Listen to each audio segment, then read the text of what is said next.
Hi, this is Daniel with Bothersome Truth, and I want to talk about Birth of a Nation and really kind of ask some questions about this movie because I'm a little conflicted about going to see it. So, if you haven't been following, a lot of people have. There's a movie coming out.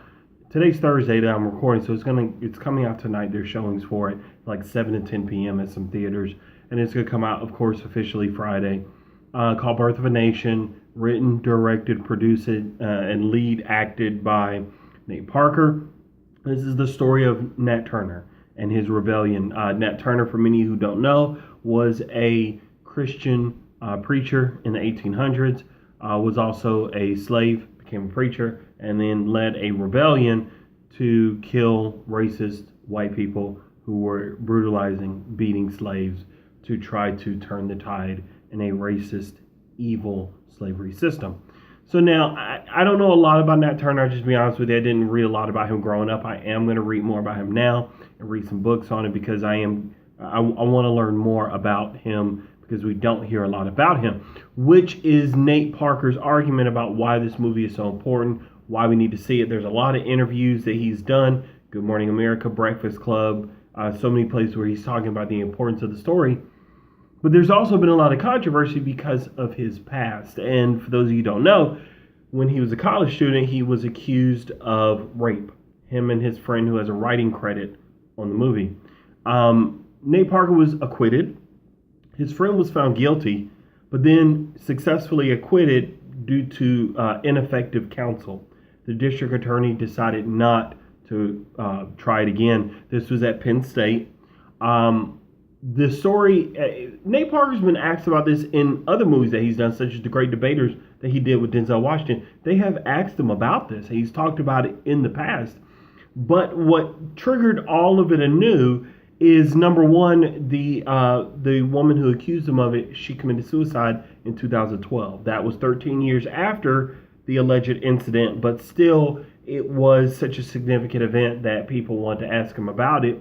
The other thing that happened when it comes to Nate Parker is he did interviews about this, and he didn't seem very contrite about it. He seemed a little aggressive, strongly maintaining his innocence, which he has every right to do. I'm not knocking that. And so it's kind of caused people to be a little frustrated because I think they're looking for a contrition that he may have shown in past interviews that they're looking for now, especially in light of the material of the movie, Birth of a Nation, and also taking the title of that movie, which was a D.W. Griffin movie about the Klansmen, that kind of helped usher in the Klansmen, and kind of subverting the title to use it to talk about black rebellion, specifically with Nate Turner and slaves. So with all that going on, it's a very interesting dilemma as far as just so much going on of whether to go see the movie or not, because there's people on Nate's side who would say, listen, he was acquitted, it's in the past, this story is really important, it needs to be told, we're tired of seeing slave movies where we're just beaten, we want movies that show our rebellion as well, we want more diverse storytelling around this story needs to be told, he's being brought down because of the type of story he's telling, and because he's a black man. There's the other side that says this was an alleged incident. Just because he was acquitted doesn't mean he was actually found. It doesn't mean he was actually innocent. It could be the case that there were a lot of other factors that went on. They say she killed herself because she couldn't deal with the trauma of the incident. At least that's what her sister allegedly said. And people would say you can't separate the art from the artist. And so as a result, they don't want to see it. And so I want to mention my thoughts and then throw it to you because I'm curious what you'll think about this. For me, I think both sides are actually valid. Like, I understand both sides of this issue. I understand why people are upset on both sides. I get it. I think when you're looking at it, one thing I don't like is when people try to tell you what you should and shouldn't do. I'm not a fan of that.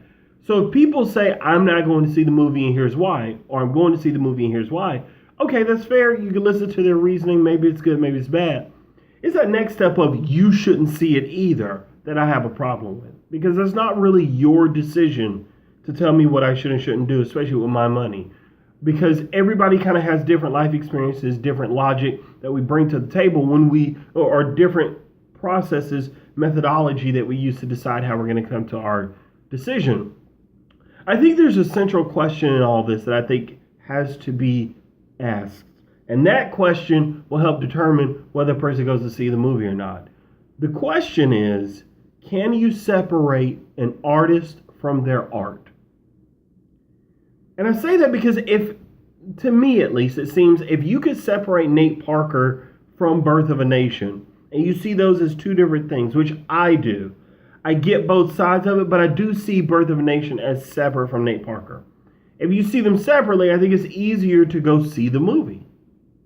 If you don't separate them, which is also fair because artists put themselves in their art, and you say, no, these are not separate, then I think also you may say, as a result, I'm not going to see it.